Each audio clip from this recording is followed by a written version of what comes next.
ira, pelejas, dissensões, heresias, inveja, homicídios, bebedices e glutonarias. Glutonarias e coisas semelhantes às quais, acerca das quais vos declaro, como já antes vos disse, que os que cometem tais coisas não herdarão o reino de Deus. Mas o fruto do Espírito é caridade, gozo, paz, longanimidade, benignidade, bondade, fé, mansidão, temperança. Contra essas coisas não há lei. Amém, irmãos? Amém. Glória a Deus. Quem estava aqui terça-feira passada? A gente falou sobre as obras da carne. Não é verdade? Então, nós conhecemos aqui o que a carne deseja, o que a carne quer, como ela opera, como ela age. Sim ou não? Você aprendeu de Deus e colocou em prática, não foi? Você abandonou tudo que você aprendeu que Deus não gosta. Sim ou não? Por que é necessário nós colocarmos em prática isso, irmãos? Porque muitas das vezes nós estamos culpando quem não tem culpa, né? Obra da carne, desejo da carne. Eu lembro que Deus chegou para Caim e ele disse assim, ó, o pecado está à porta, cabe a você dominá-lo.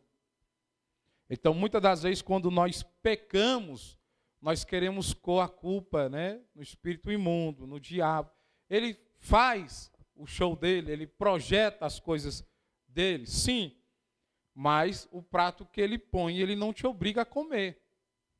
Você come de acordo com sua vontade, com o seu desejo. É tanto que você vai responder por esse pecado naquele grande dia. Então, cada um de nós vai responder por nós mesmos e pelas nossas ações. A mãe não vai falar pelo filho, o filho não vai falar pela mãe, o pastor vai responder por ele, as ovelhas responderão por ele. Pastor, mas lá está escrito que o pastor vai dar conta das ovelhas. Os bodes que não querem ouvir darão conta deles mesmos para Deus. Não é porque o pastor ensina, orienta, se ele quiser continuar na direção que ele está indo, no pecado que ele está praticando, aí Deus vai requerer da mão dele. Lá em Ezequiel, Deus disse, se você avisar e ele não quiser se converter, o sangue eu vou requerer dele. Agora, se ele se converter, né, irmãos, ele será salvo do seu pecado. Agora, se o pastor não avisar, aí a Bíblia diz assim, ó, eu vou requerer de você, porque você não avisou. Então, cada um de nós seremos responsáveis por nós, por nossas ações e nossos pecados. Paulo diz que todos aqueles que praticam as obras da carne, lida aí, eles não herdarão, está bem explícito aí, ó, eles não herdarão o reino de Deus. Eles não reinarão com Deus. Eles não participarão do reino de Deus. Será em vão toda a trajetória, irmão. Será em vão toda a luta, toda a peleja. Se eu vir para a igreja na terça, na quinta, no domingo, e quando eu sair por aquela porta, eu viver da forma e da maneira que eu quero, que eu desejo, praticando o pecado. Aí eu entro nas três classes de pessoas que Paulo fala em Coríntios, ó, naturais, espirituais e carnais. Dentro da igreja tem esses três tipos de pessoa. Natural, crê em nada, gosta do ambiente. Espiritual, está ali pela fé. Foi convertido e é obediente à palavra de Deus. Carnal, conhece a verdade, mas prefere o pecado. Quantas pessoas estão assim hoje em dia? Conhecem a verdade, mas preferem o pecado. Aí chega na igreja, vive a terça, a quinta, o domingo, depois vai embora. Eu costumo sempre dizer isso, irmão. Pessoas assim, que já conhecem a verdade, elas chegam aqui, ó, nos cultos de libertação, nos cultos da família, pede oração, o pastor ora, paga preço, sobe no monte, desce, expulsa o demônio da vida da pessoa, ela chega bem ali fora, ele chama o demônio de volta para a vida dele. Porque ao sair ali fora, ele volta a viver a mesma vida de antes. Então, é necessário que eu pratique a palavra de Deus para que o inimigo nunca mais tenha acesso à minha vida. Dei um exemplo aqui de uma pessoa que se converteu aos 35 anos de idade. A pessoa vem praticando tudo que não presta. Prostituição, impureza, lascívia, tudo que não presta. Aí de repente ela se converte. Deus salva ela por intermédio do Espírito Santo. Qual é a intenção de Deus para com aquela pessoa que foi salva? É gerar nela o filho dele. A intenção de Deus quando nós somos salvos é de gerar Cristo dentro da gente. Será que você pode olhar para o irmão e reconhecer Cristo na vida dele? Será que você pode se olhar no espelho e reconhecer Cristo na sua vida? Pastor, como é que eu identifico Cristo na minha vida ou na vida de alguém? Lembra do que eu disse? Lá em Mateus 7, no versículo 20, a Bíblia diz que a árvore se dá por conhecer pelo seu fruto. Você conhece a árvore pelo seu fruto. Qual é a ação do irmão? Como ele se comporta, fala, age, reage. Esses dias eu estava com alguns jovens ali em casa, Nayane levou eles lá para casa após uma agenda, e eu estava falando com eles assim, vocês, para agir como Cristo, vocês refletem, vocês pensam, vou fazer assim e assim. Agora eu queria ver vocês reagir como Cristo. Pastor, como é que é reagir? Se alguém cuspir na sua cara, o que você faz? Se alguém der um murro na sua cara, o que você faz? Isso aí, Cristo fez o quê? Deu a outra face, cuspiram nele, ele não respondeu, bateram, zombaram, e ele disse, Pai, perdoa eles. Será que nós estaríamos prontos para agirmos e reagirmos dessa forma? Na hora da provocação, da ira. Então aí nós começamos a identificar se ele habita em nós ou não. É através das nossas ações, palavras, feitos. É através dos frutos que nós produzimos. E quando nós lemos aqui o texto, principalmente a partir do versículo 22, ele diz assim, mas o fruto do Espírito. Você vê que é uma palavra singular, né? Fruto, não é frutos. É um fruto do Espírito que tem que ser gerado dentro de nós. Eu vim para Cristo com 35 anos. A obra da carne está à flor da pele. Mas existe agora dentro de mim um Espírito que quer produzir um fruto que vai me levar a agir como filho de Deus aqui nessa terra. É por isso que o apóstolo Paulo ele diz assim, não extingua o Espírito Santo da sua vida. Você com a força do seu braço, você não consegue entrar no céu, irmão. Lá não vai entrar quem é o mais forte, o mais musculoso. Lá com poder aquisitivo você não vai entrar no céu. Não entra o mais rico. Lá não é na base do grito, do eu faço ou eu fiz. Lá é na base do fruto do Espírito gerado em nós. Cristo está sendo gerado. E aí a gente tem que se atentar assim, não importa se você é pastor, não importa se você é obreiro, não importa se você é evangelista, não importa se você tem 70 anos de igreja, não importa o tempo de ministério. O que importa é o fruto do Espírito está sendo gerado dentro de você. O fruto do Espírito é o contraste das obras da carne.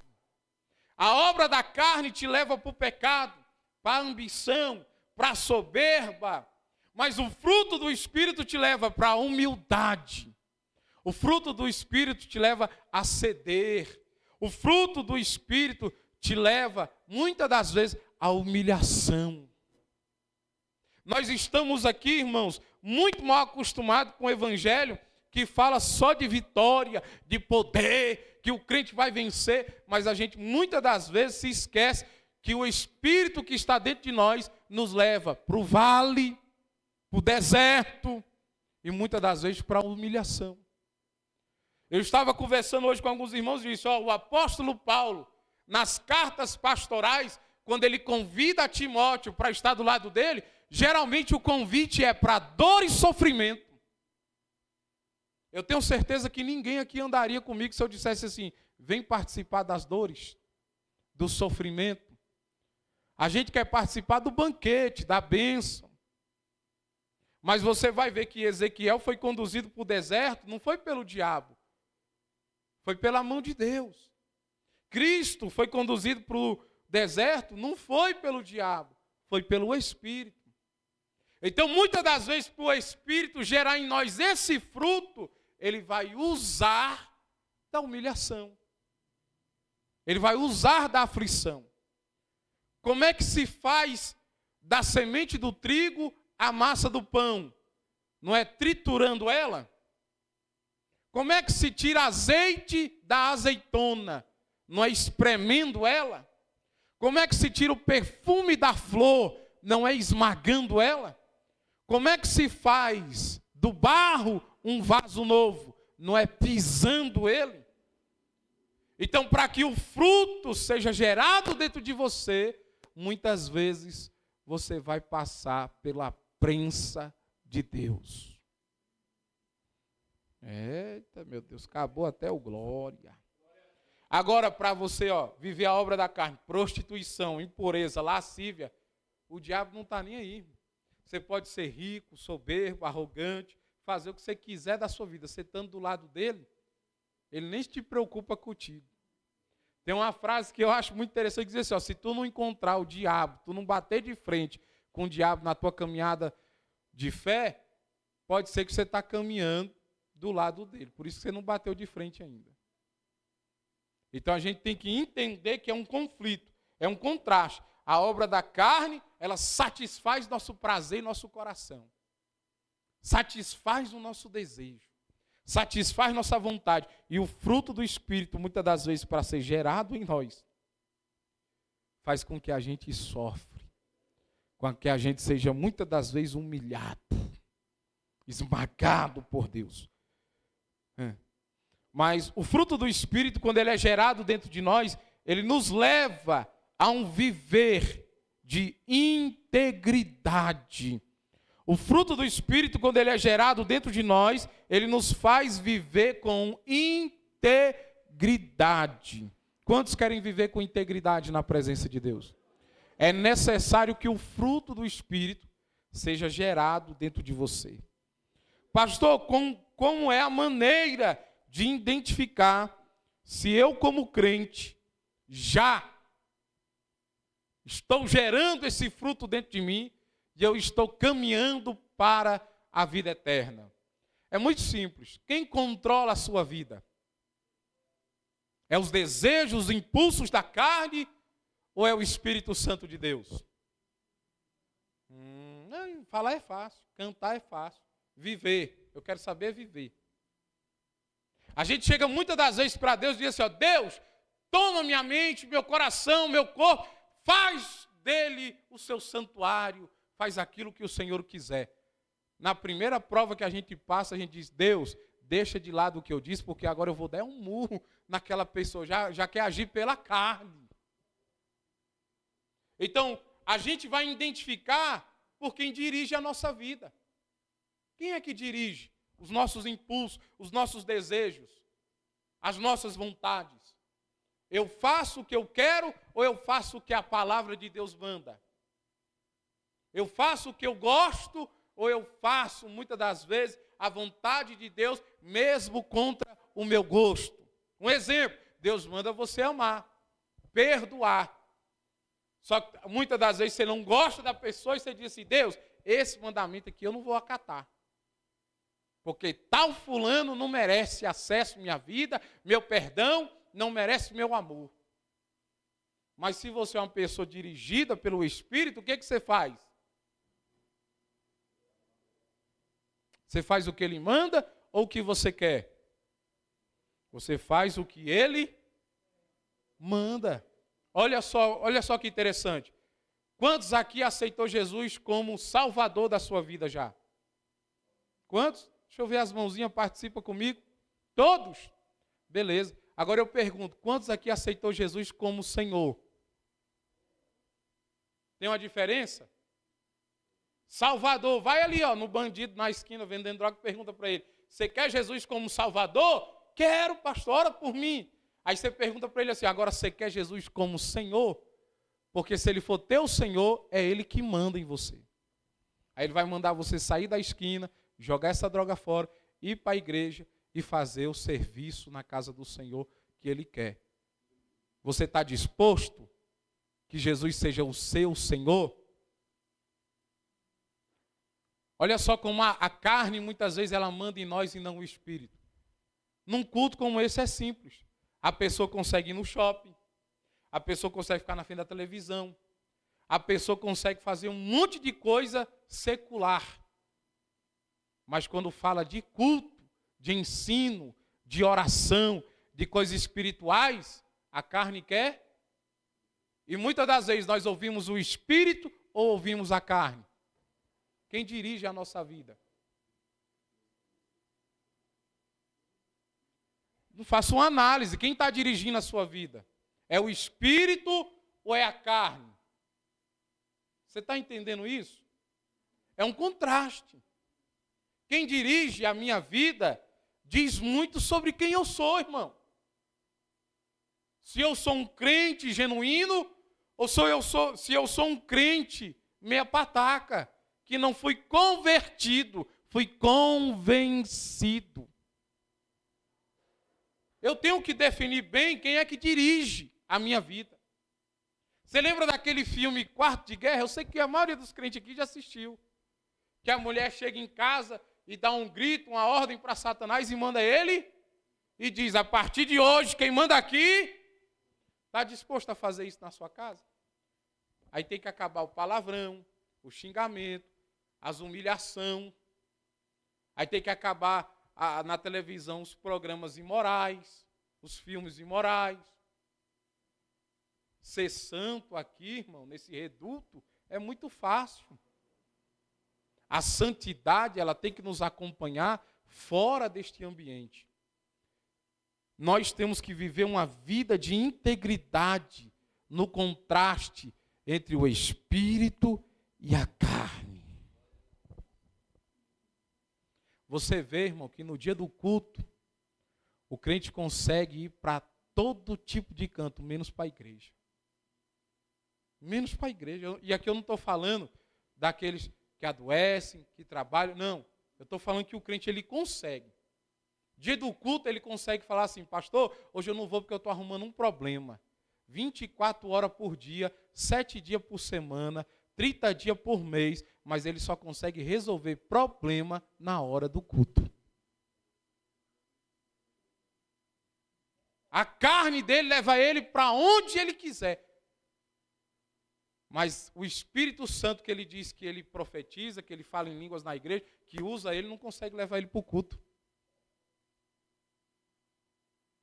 Pegue 2 cachorros, alimente um por 7 dias, e o outro deixe passar fome. Depois dos 7 dias, coloque os 2 para brigar. Quem é que vai vencer a guerra? Agora você identificou por que você não consegue dizer não para o pecado? Porque você alimenta mais a carne do que o espírito. Porque na hora que chega da tentação de você pegar o que não é seu, a sua carne está tão alimentada que você não consegue dizer não e pega. O pecado está tão forte, a carne está tão forte e o espírito tão pouco alimentado que na hora da provação, da tentação, quem se sobressai? A carne. Mas se o crente constantemente orasse, jejuasse, na hora da provação, na hora da tentação, o espírito que habita nele ia dizer, foge da aparência do mal, não pegue o que não é teu, saia desse site, pare de fazer estas coisas. Eu disse aqui para a pastora Alcilene Fernandes, aqui no podcast da segunda-feira, eu falei bem assim, você sabe qual é o meu maior medo?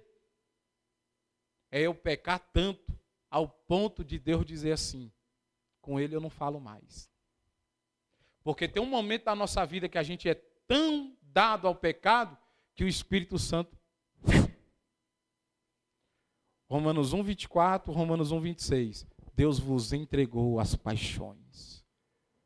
Porque enquanto você está pecando e o Espírito está dizendo não faz, não faz, ainda tem uma esperança. Mas quando você peca e você sente alegria no pecado, paz no pecado, é porque você já extinguiu a voz de Deus da sua vida. E Deus já te entregou as paixões do mundo. Faça um contraste. Quem dirige a sua vida?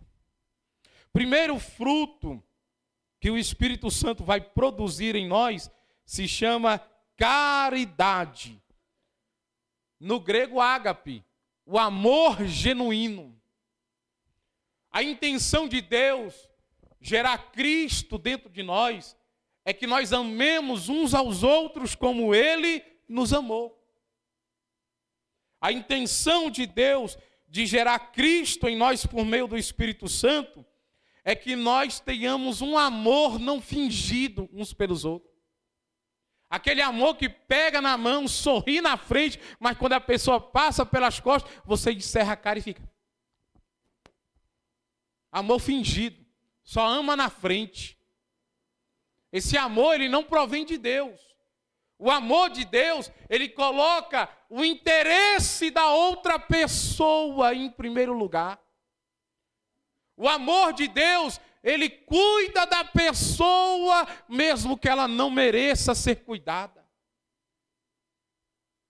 E muitas das vezes na igreja, o inimigo tem tentado e tem conseguido esfriar o amor genuíno. Mateus 24, 12. Por se multiplicar a iniquidade. O que é iniquidade? Pecado. Mas é pecado de gente que conhece a verdade, não é pecado de leigo. Iniquidade é o pecado do povo de Deus. Iniquidade é o pecado da igreja que devia ser santa.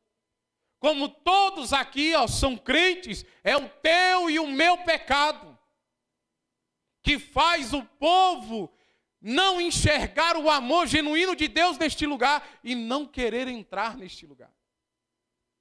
Por quê? Porque hoje eu sento do lado de alguém, mas amanhã eu estou difamando este alguém, caluniando este alguém, odiando este alguém. Como o fruto do Espírito está sendo gerado em mim, Cristo está sendo gerado em mim, e eu não o amo o meu próximo. Como? Vamos fazer uma leitura, Romanos 5,5. E tem um detalhe, o amor ágape é um amor que ama sem querer nada em troca. Deus te amou sem você ter nada para oferecer para Ele. Eu te pergunto, o que você tem de bom para oferecer para Deus gostar de você? O que você tem para dar em troca a tudo que Ele fez por você? Até Deus, Ele é tão soberano, irmão, que se nós fechar essa igreja aqui e ir embora todo mundo para casa, Ele continua sendo Deus. Ele não precisa de nós, não. Tem gente que acha que se Ele não pregar, o mundo acaba. Deus continua sendo Deus, querido. Deus continua realizando, Deus continua fazendo, Deus continua operando. Nada que nós temos é bom o suficiente para dar como sacrifício a Deus pelo que Ele fez por nós. Quem achou Romanos 5,5? Leia.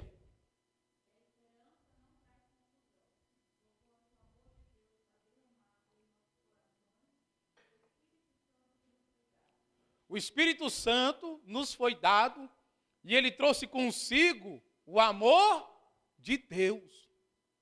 O amor genuíno. Que não quer nada em troca. Você consegue amar alguém sem querer nada em troca dele? Mas é impossível.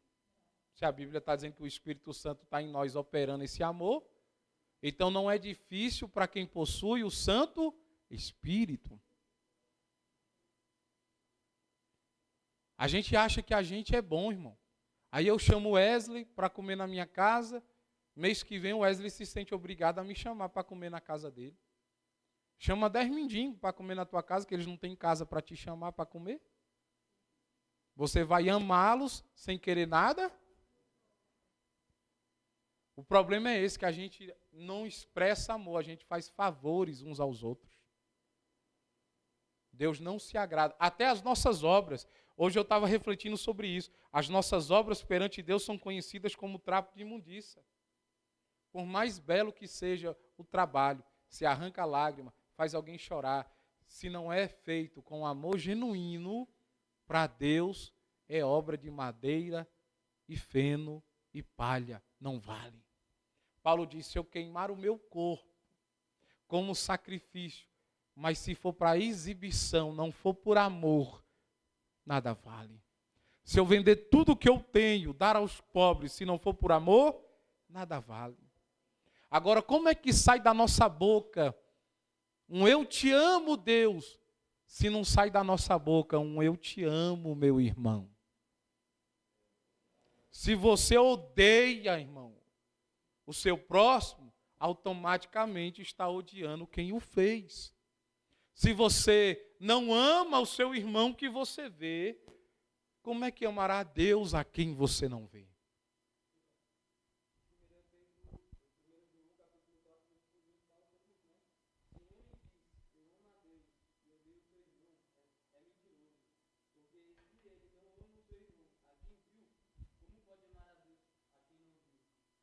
Olha aí.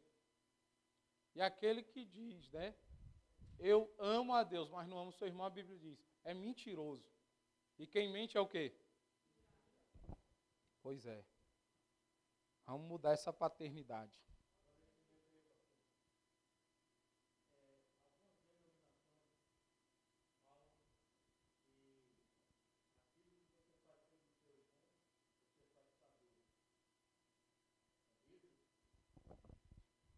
O Senhor, a Bíblia ensina isso. Mateus 25 fala, Mateus 25, a partir do versículo 35, se eu não me engano, ele fala sobre isso. Se você me viu nu, não me vestiu, me viu com fome, não me deu comida. Aí alguém vai perguntar, quando te vimos nu? Quando te vimos doente? Quando te vimos com fome? Ele diz, se você faz a um dos meus pequenos, a mim, você faz. Né? Minha avó dizia assim, se alguém te pedir comida, tu dá, vai que é Deus disfarçado. Então, você tem que entender uma coisa, irmão. A base de tudo é o amor fraternal, é o amor aqui, ó, sem interesse. Entre nós que somos a comunidade de Deus na terra, a igreja, o corpo. E nós temos falhado nisso. Pela arrogância, a soberba, a divisão, a discórdia, a briga por posição, foi falado tudo nas obras da carne. Nós falhamos no amor porque a gente quer ser melhor do que os outros em tudo. Nosso vestir, nosso falar, nosso penteado. A gente quer ser melhor do que os outros, tendo um melhor emprego, melhor salário, melhor carro. Isso aí é o orgulho, a soberba. Então, o primeiro fruto produzido em nós pelo Santo Espírito, que quer gerar Cristo em nós, é o amor ágape, o amor sincero.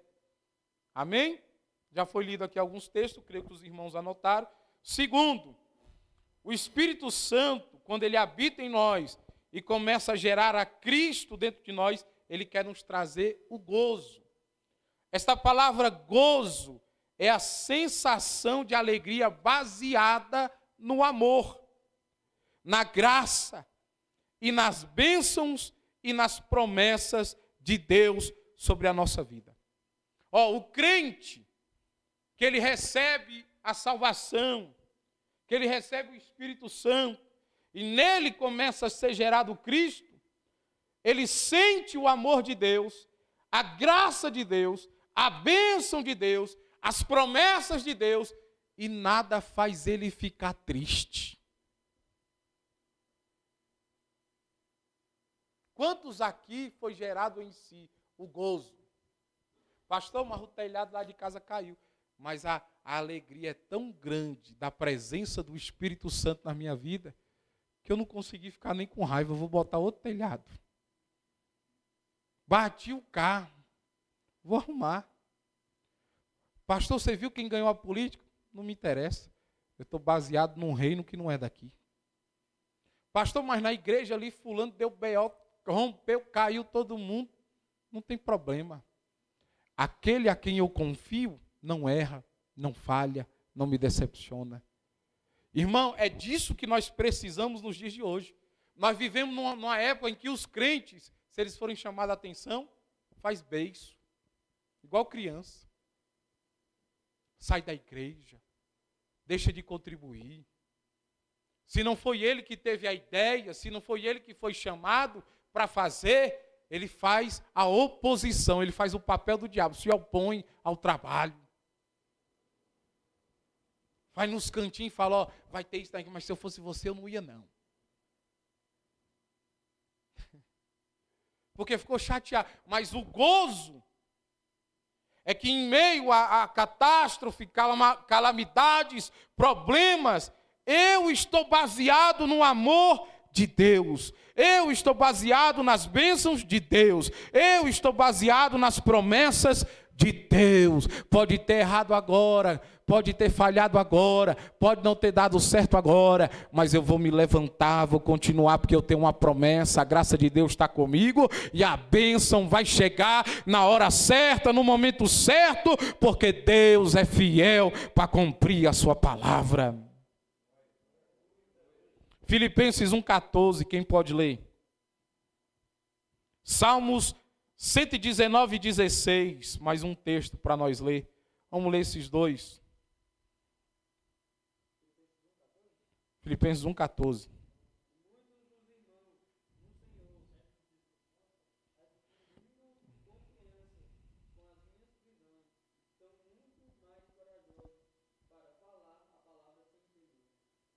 Paulo está dizendo que as prisões dele, cooperou para o evangelho. Como é que a dor e o sofrimento de alguém coopera para o evangelho? Paulo está dizendo que a igreja que ele plantou em Filipos se sentiu mais encorajada ao ver ele sendo preso por causa do evangelho. Aqui, se o pastor for preso, amanhã não tem culto.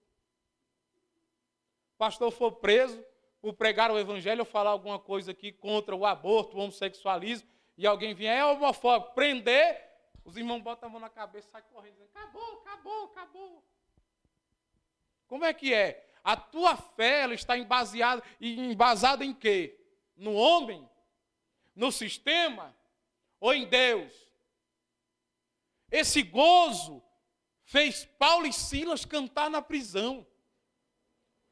Esse gozo fez Jesus na cruz do Calvário perdoar quem estava lhe oprimindo com insultos. É a convicção, irmão, dada a nós por intermédio do Espírito Santo, que o amor de Deus, a graça de Deus, as bênçãos de Deus e as promessas de Deus estão sobre a nossa vida. O gozo é a capacidade espiritual de não permitir que o externo influencie o interior. Brigou em casa? Foi forte a discussão? Foi. Mas hoje eu vou para o culto do mesmo jeito. Porque eu vou adorar o Deus que me deu paz e alegria, gozo, que me deu amor, que fez promessas, que me deu a sua graça. Não recebeu o salário, está chateadinho porque não caiu o din-din.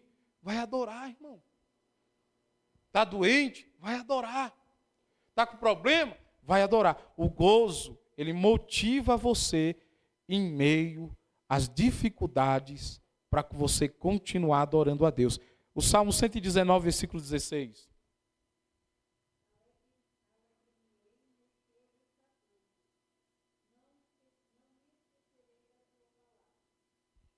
Alegrar-me-ei nos seus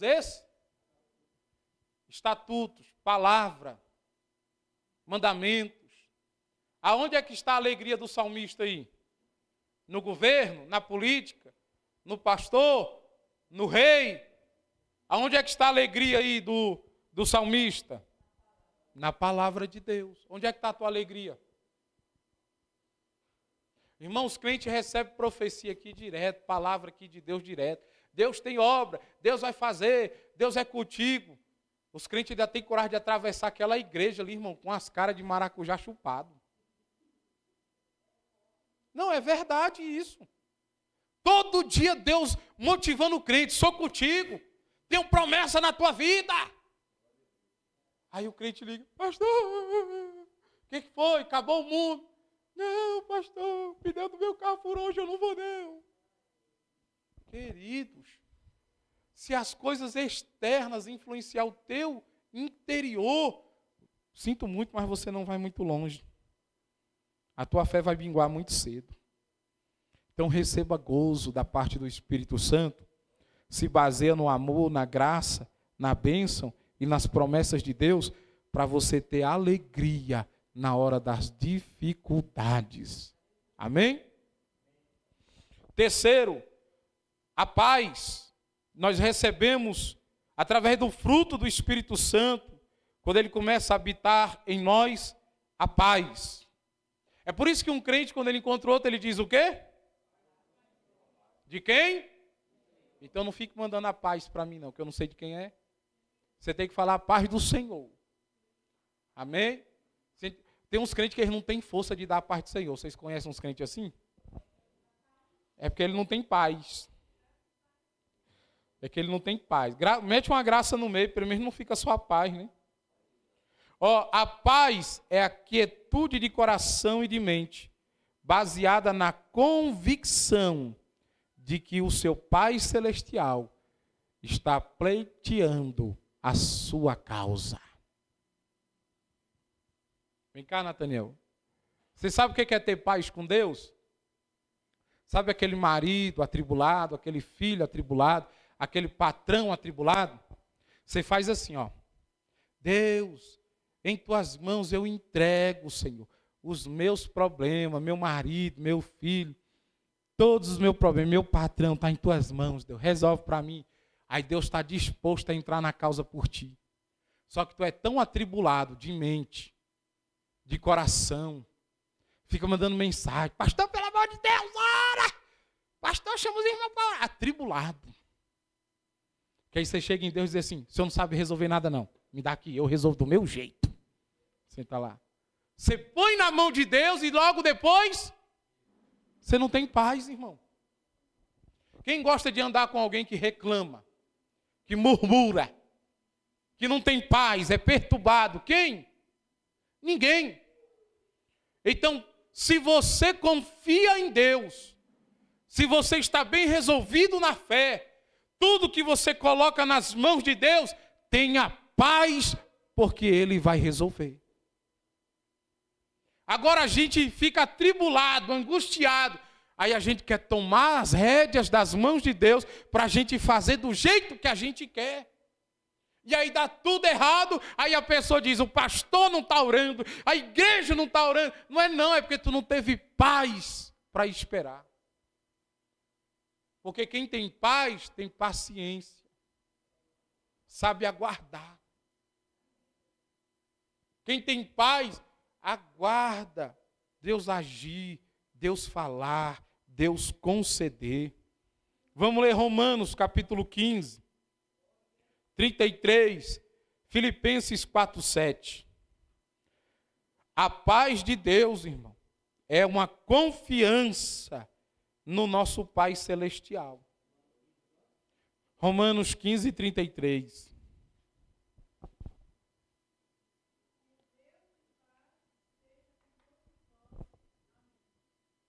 E o Deus... Na tua casa tem paz?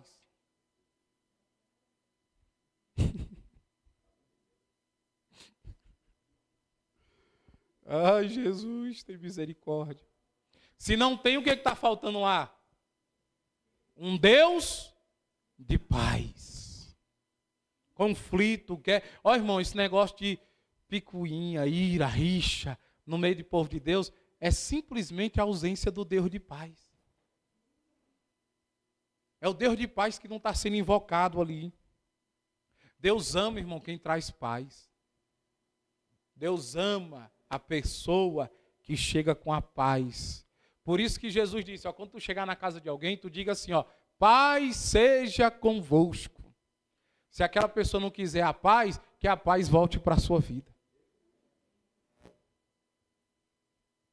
Então, o crente cheio do Espírito Santo, ele anda com rixa, picuinha, discordinha. Ele anda com a paz.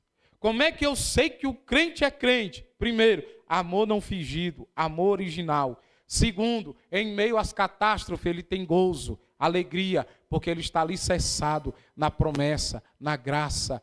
Ele está alicerçado, a sua alegria está alicerçada na palavra de Deus. Terceiro, ele tem paz e tudo que ele confiou em Deus, ele está aguardando Deus solucionar e resolver. Quarto, longanimidade. O Espírito Santo, gerando Cristo em nós, nos traz longanimidade. O que é longanimidade, irmão? Longanimidade pode ser perseverança ou pode ser tardança em se irar e em se desesperar.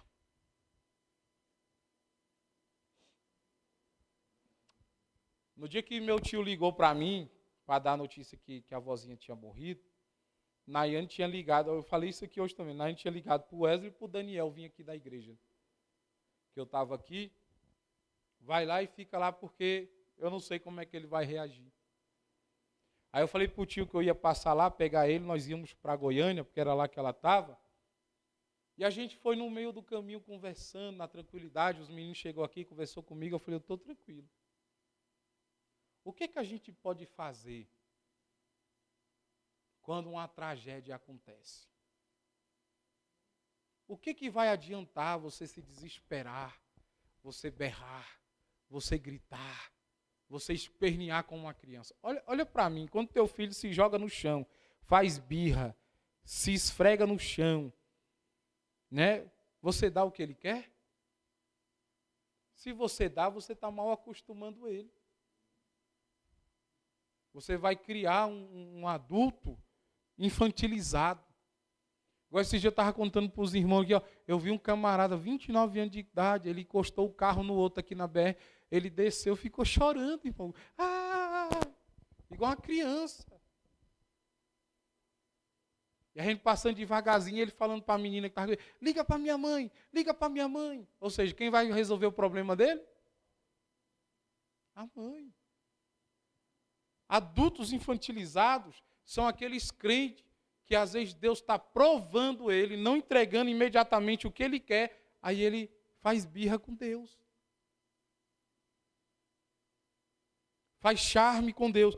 Mas nós sabemos que para nós recebermos da parte de Deus as suas bênçãos, nós temos que ser longânimo, perseverante. Marcos 13 diz que a perseverança até o fim nos levará à salvação.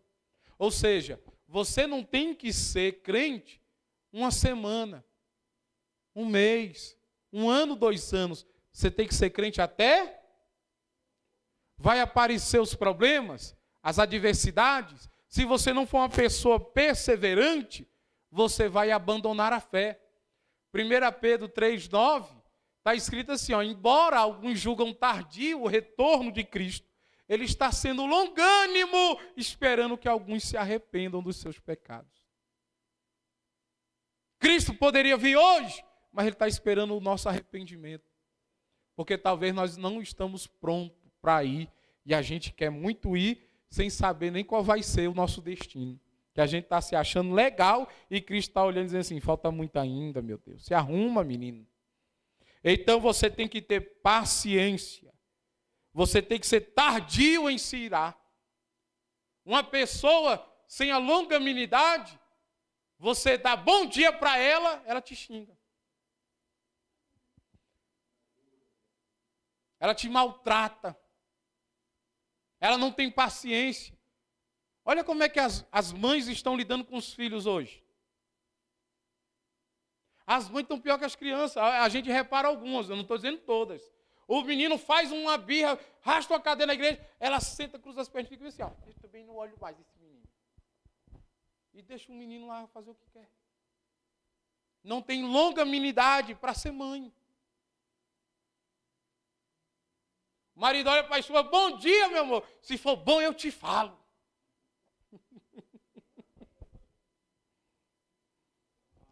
Está faltando a longanimidade.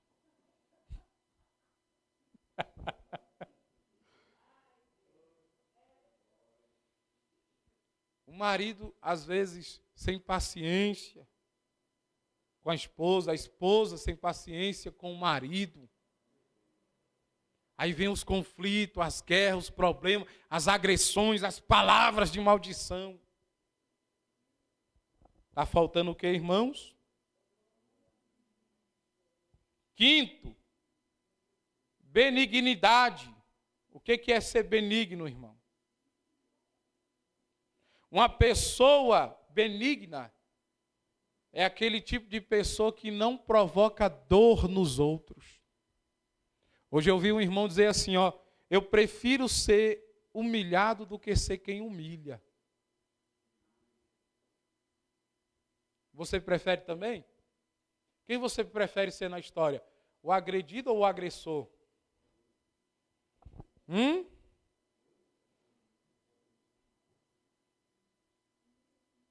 Se eu lhe agredir, como você reage? Você tem a longanimidade, a paciência comigo? Você vai ser benigno? Ser benigno é ser bom para o inimigo. Ainda que a pessoa lhe ofenda num ato de inimizade, você vai continuar sendo bom para aquela pessoa. A pessoa benigna, ela não quer provocar o furor, a ira do outro.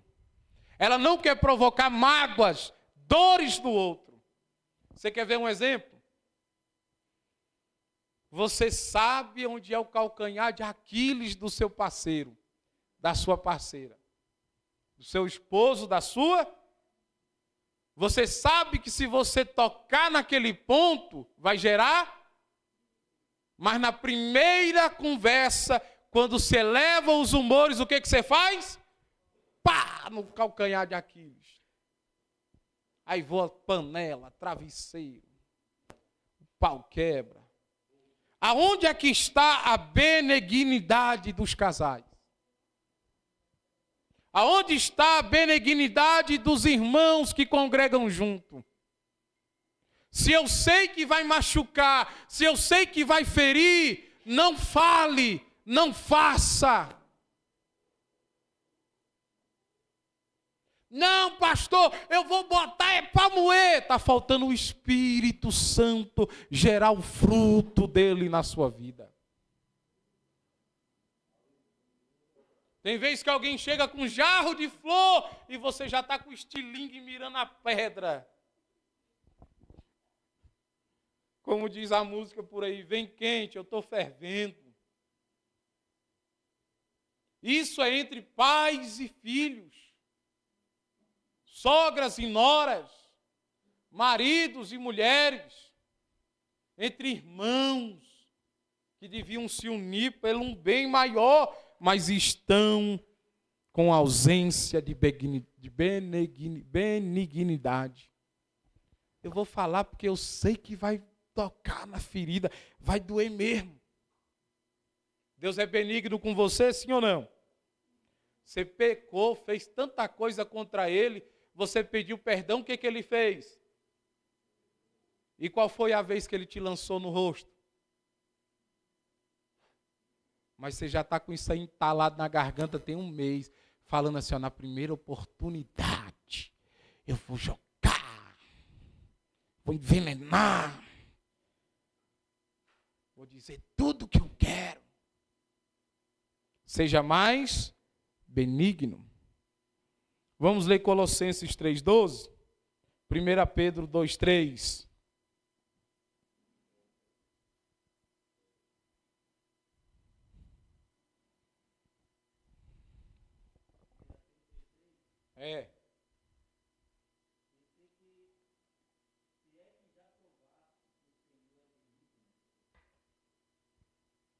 Se provaste que o Senhor é benigno, diga mais.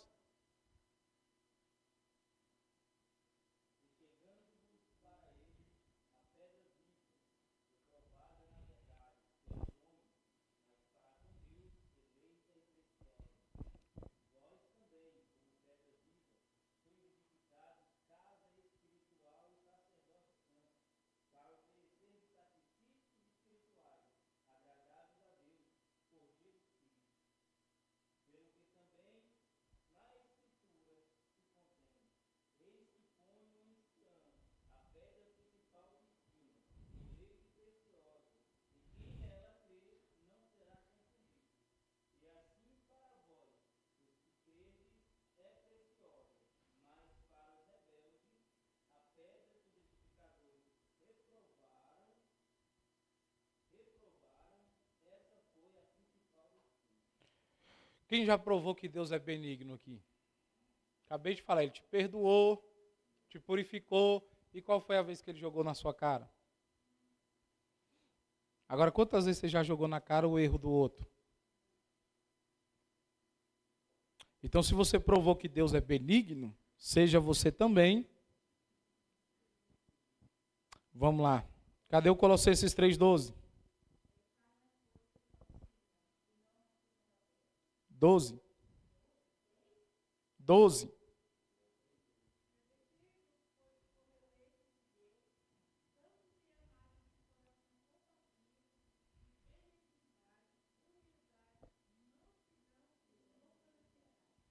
Olha aí, Jesus, nos ajuda.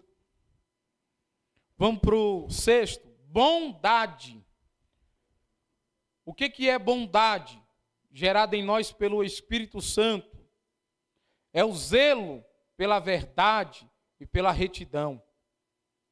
É repulsa pelo mal.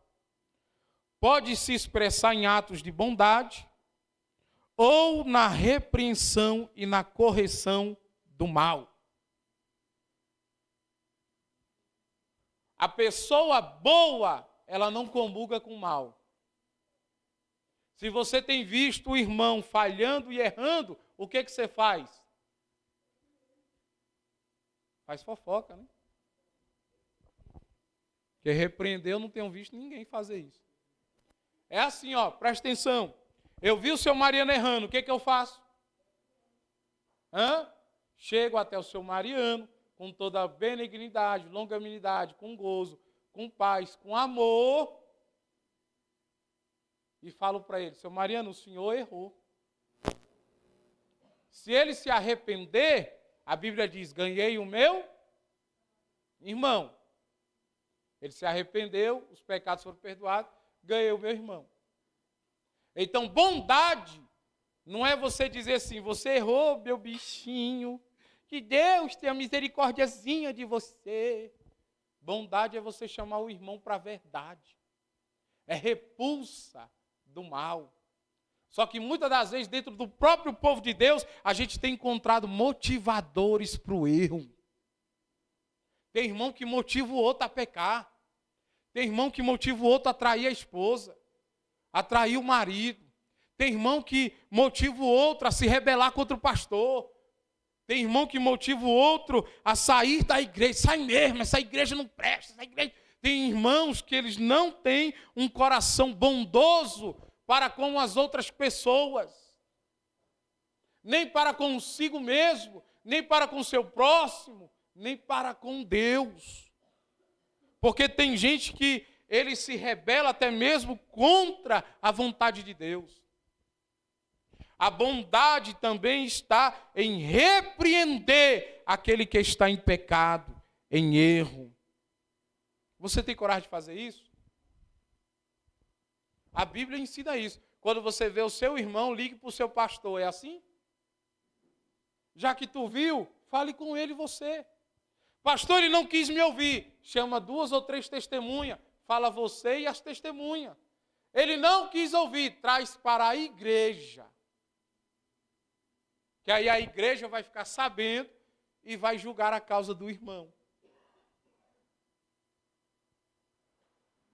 E se ele não aceitar a repreensão da igreja, aí a Bíblia diz, trate ele como um gentil e publicano. Não quer se arrepender do pecado, não vai fazer parte do corpo de Cristo. Mas a igreja é pública. Ele pode entrar? Pode. O bêbado pode entrar aí? Um cachorro pode passar pela porta? Pode. Mas ser membro do corpo é algo diferente. Amém? Fé é o 7º. A fé aqui não está interessada só em crer, acreditar. A fé também aqui é uma lealdade constante e inabalável que nos une no mesmo propósito. A Bíblia diz que nós temos um só Espírito, um só Deus, um só batismo e uma só fé. Será que nós temos uma só fé mesmo? Se eu apontar para você a direção que Deus me deu, você vai vestir a camisa, você vai vir comigo, você vai ser leal, você vai ter fidelidade, honestidade e compromisso. Porque é isso que vai nos unir, nos tornar um só corpo.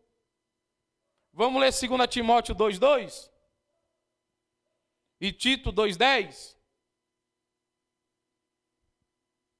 Porque a fé, irmão, é uma obediência. A fé é uma lealdade. Quantos aqui acreditam que Deus vai lançar o pecador no inferno? Naquele grande dia, quantos acreditam nisso? Então o que eu tenho que fazer? O mais rápido possível parar de... Porque senão Deus vai lançar eu lá, se eu não parar de pecar. Aí eu digo assim, eu creio que Deus fará justiça, juízo, mas eu permaneço no pecado, automaticamente eu estou dizendo que creio, mas com as ações eu estou dizendo, não creio. Por isso que a Bíblia diz, né? São reprovados para toda boa obra, porque dizem que conhecem a Deus, mas com suas obras o negam.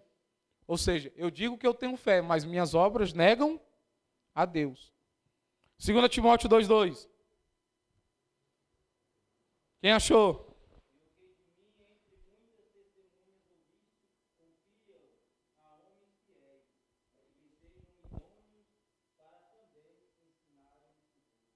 Segunda Timóteo? Sério mesmo? Não. Leu 4,7. É.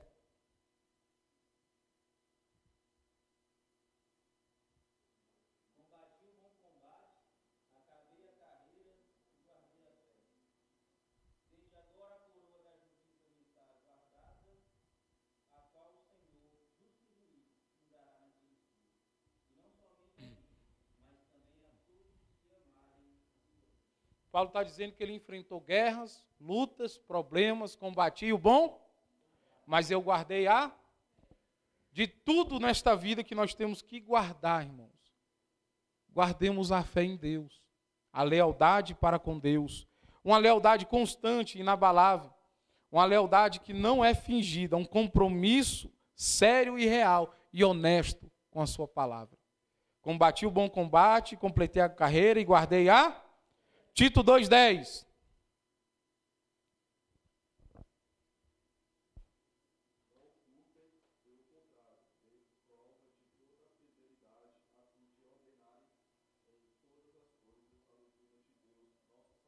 Dê prova da sua. Se Deus lhe pedisse prova da sua fé hoje, o que você diria para ele? Tem um homem na Bíblia que deu prova de fé para Deus. Foi o rei Ezequias, né? Vais morrer. Ele diz, fiz tudo conforme o Senhor me ordenou. Tenho lhe servido. Tenho estado na tua presença. Aí Deus mandou o profeta voltar e diz, não vai morrer, vai viver.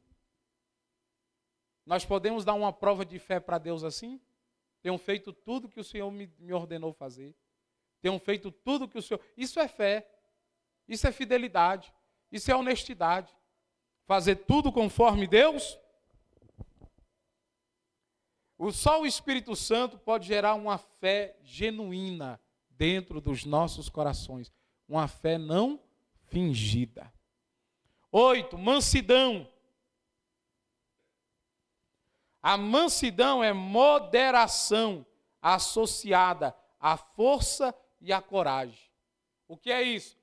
Não quer dizer que o cara manso, ele é um cara desligado das coisas. Manso não é aquele cara que anda assim, ó. O cara às vezes pode falar com coragem, às vezes ele pode ter uma tonalidade alta de voz, ele pode ter uma força que nós enxergamos nele essa força, mas contudo ele pode ser uma pessoa mansa, moderada. Alguém que pode até se irar, mas ele será equilibrado até mesmo na ira. Uma pergunta, você se ira no trabalho, quando você chega em casa, como é que você trata a sua família? Falta o que em você? Mansidão. Equilíbrio até mesmo na... Jesus se irou? Sim ou não? Mas pecou? Ou seja, posso me irar, mas não pecar? Quem tem essa capacidade? Alguém cujo Espírito gerou nele a pessoa também, mesmo tendo coragem e força, ela se submete e tem humildade para com os mais fracos, se for preciso. Como assim? Deus, sendo soberano, se fez homem. E veio aqui e agiu de igualdade para com nós. Sabe o filho que brinca de lutinha com o pai, aí o pai diz assim, ó, me dá um murro aqui. Aí ele bate no pai, o pai cai no chão. O pai é mais forte, mais corajoso. Só que ele está fazendo o quê? Se submetendo àquele tipo de brincadeira para fazer o filho sorrir, se alegrar. Ele sabe que se ele também der um murro, o que acontece com a criança? Deus sabe, irmão, que se ele estralar o dedo, o que acontece com a gente? Mas muitas das vezes Deus tem agido para conosco com Jesus, ó, em Mateus 11, 29. Abri rapidinho para nós lermos.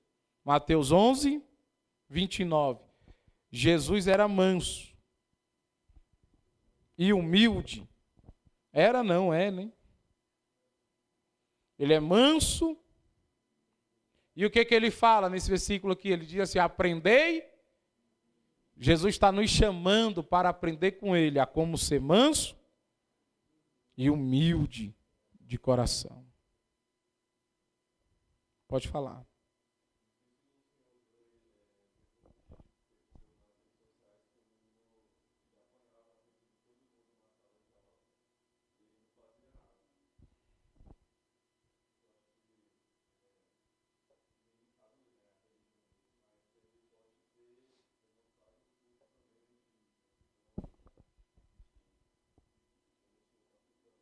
Ele apanhava e não fazia nada?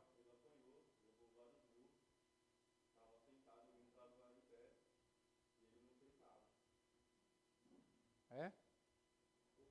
Eu não vi não esse vídeo. Tá. Quem pode ler?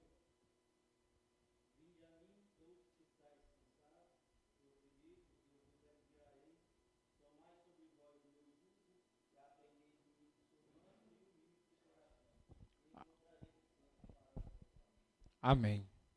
Os mansos e humildes de coração encontrarão o que, irmãos? Descanso para a vossa. Às vezes você sabe que você é superior no quesito assim, ó, força. Você sabe que às vezes você é superior no quesito, às vezes financeiro, até inteligência, racionalidade do que outras pessoas. Mas por aquela pessoa exercer uma posição no mundo espiritual, às vezes até maior do que a sua, você tem a mansidão de acompanhá-la, de crer no que Deus entregou para a vida dela e até se submete espiritualmente à autoridade espiritual que aquela pessoa tem. Isso também é ter mansidão. Porque tem muita gente hoje que ela não é mansa nesse ponto de se submeter a alguém que ela julga às vezes inferior a ela. Eu tenho mais dinheiro do que o meu pastor, eu tenho mais sabedoria do que o meu pastor, eu prego mais do que o meu pastor, eu vou me submeter a ele para quê? Então a mansidão, ela se reflete em nossas vidas também nisso. Está associada a ter força, coragem. Descreve alguém que pode até se irar, mas ele fica equilibrado até mesmo na ira. É uma pessoa humilde, mas que também sabe se submeter quando é preciso. É mansidão, irmãos. Amém? Isso é um fruto do... Último agora nós vamos falar aqui, é a temperança. Ou então o domínio não é domínio próximo. É domínio... Tem muita gente que quer dominar o próximo. Isso acontece entre os casais? Acontece? Principalmente quando a pessoa não é o que você gostaria que ela fosse, né? Às vezes você casa apaixonado e acha que a pessoa é uma coisa, quando a paixão acaba, a pessoa é outra, né? Como diz o pastor João Carlos, a carruagem virou abóbora, pastor João Carlos? Aí a pessoa quer o quê? Que a pessoa sorri. Nossa, eu falei uma coisa para você nem sorriu. Por que você não sorriu? Quer obrigar outra pessoa? Domínio próximo, né? Você não ora, você não lê, você não vai para a igreja, você não jejuma.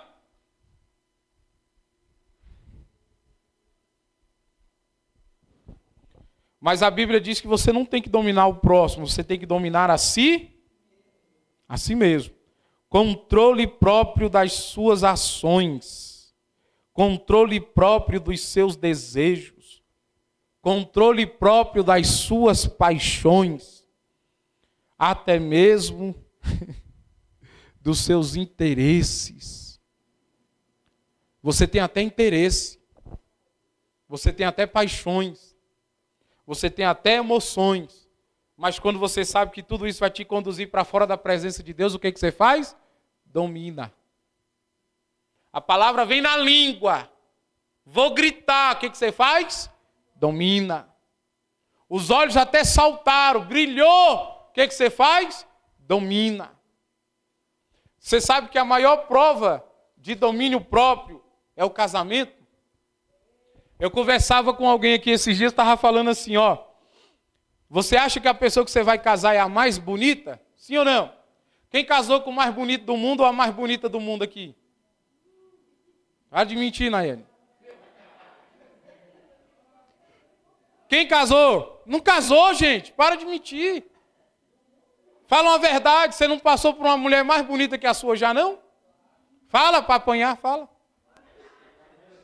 Fala a verdade. Você já não casou com... Você já não viu um homem mais bonito do que aquele com que você casou, não?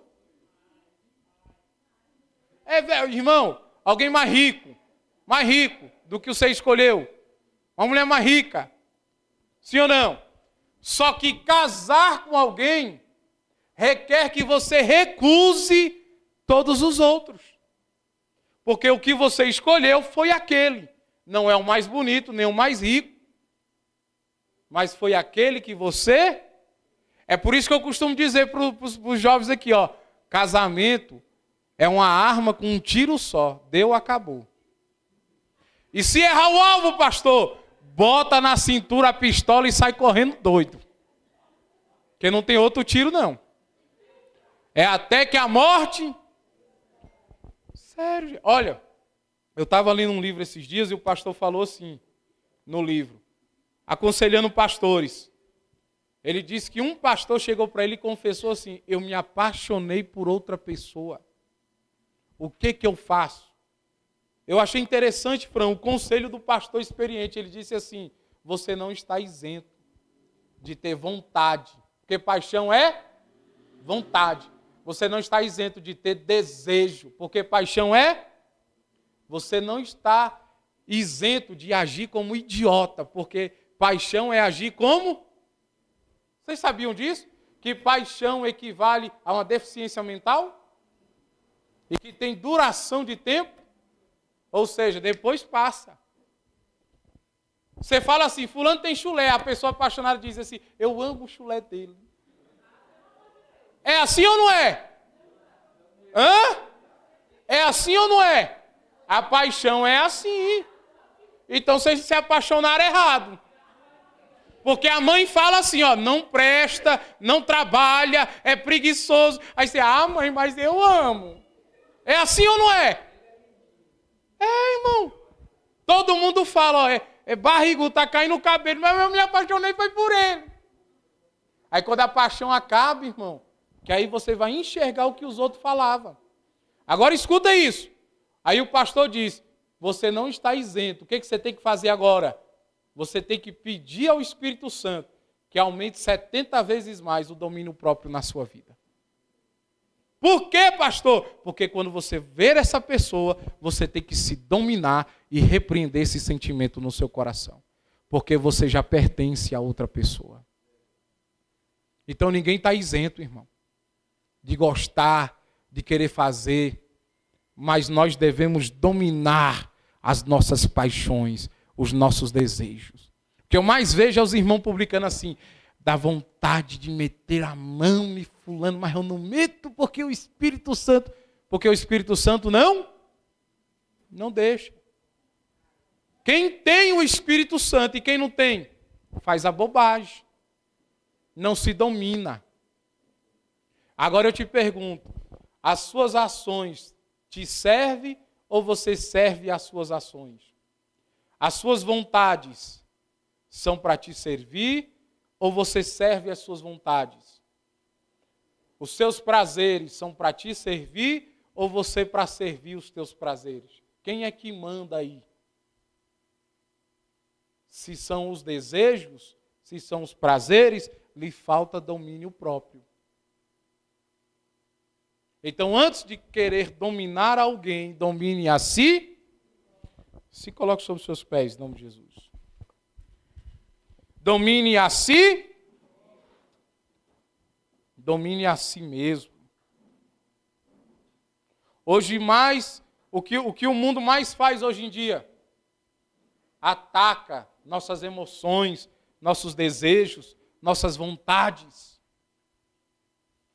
O inimigo quer fazer o homem ficar solitário, sozinho, desamparado, e quando ele consegue, o que ele faz? Faz o homem falhar, pecar, errar e miseravelmente se escravizar. Aí sabe qual é a desculpa que eles dão? Ai, eu estava com um vazio aqui dentro. Aí eu tinha que completar esse vazio com alguma coisa. Com o pecado, com a prostituição, com as drogas, com a bebida, com o cigarro. Por que não completa a sua vida com a presença de Deus? Por que não ora, não jejuma, não busca Deus? Irmão, hoje eu falei algo e eu não me arrependo. Eu falei, alguém até achou ruim. Eu não me arrependo de dizer assim, ó, todo desviado tem a mesma desculpa. Sempre foi os outros, nunca foi ele. Sempre foi o pastor, sempre foi a igreja, sempre foi o líder, sempre foi os irmãos. Nunca foi ele. Mas quem saiu da igreja? Quem se desviou? Quem se entregou aos desejos da carne? Foi ele. O que o filho pródigo disse? Vou me levantar e voltar para a casa do meu e dizer a ele, pequei. Ele não diz, saí por causa do meu irmão, saí porque o Senhor não me amava. Ele disse o quê? Vou lá e vou dizer que eu pequei. Então o desejo existe, as obras da carne existem, mas se o Espírito Santo em nós estiver gerando o Filho de Deus, nós agiremos como o Filho de Deus. Viveremos uma vida de integridade. E por onde nós passarmos, alguém dirá, ali vai um filho, porque nós vemos nele a característica, o fruto do Espírito de Deus. Te ajudou, sim ou não? Abriu seus olhos, sim ou não? E agora o que eu faço? Pratico, né? Se eu ver as árvores aí dando os mesmos frutos, eu já sei que não buscou nada do Espírito.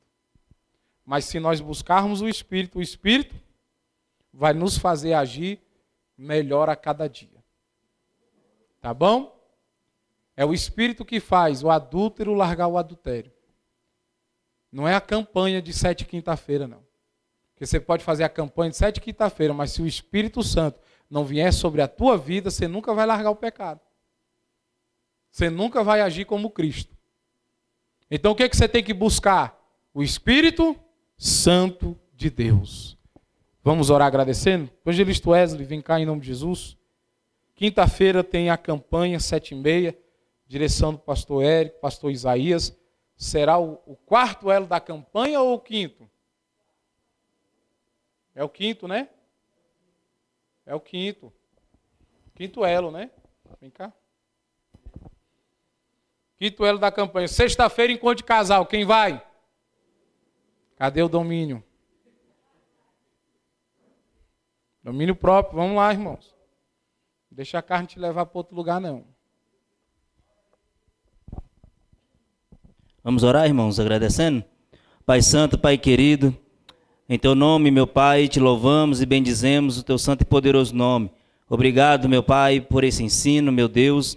Pai, através desse ensino, Pai, tudo que foi falado, ministrado aos nossos corações, nós possamos colocar em prática, Senhor, meu Deus, porque sabemos, Pai, que é o Teu Espírito Santo que nos molda, Senhor, meu Pai, a imagem de Cristo. Então, que o Senhor possa nos moldar, arrancar tudo aquilo, meu Pai, que não provém de Ti, Senhor, meu Deus, fazendo assim nós, Senhor, meu Deus, mais semelhantes a Cristo Jesus. Pai, nos ajude nas nossas limitações, nas nossas fraquezas, Pai.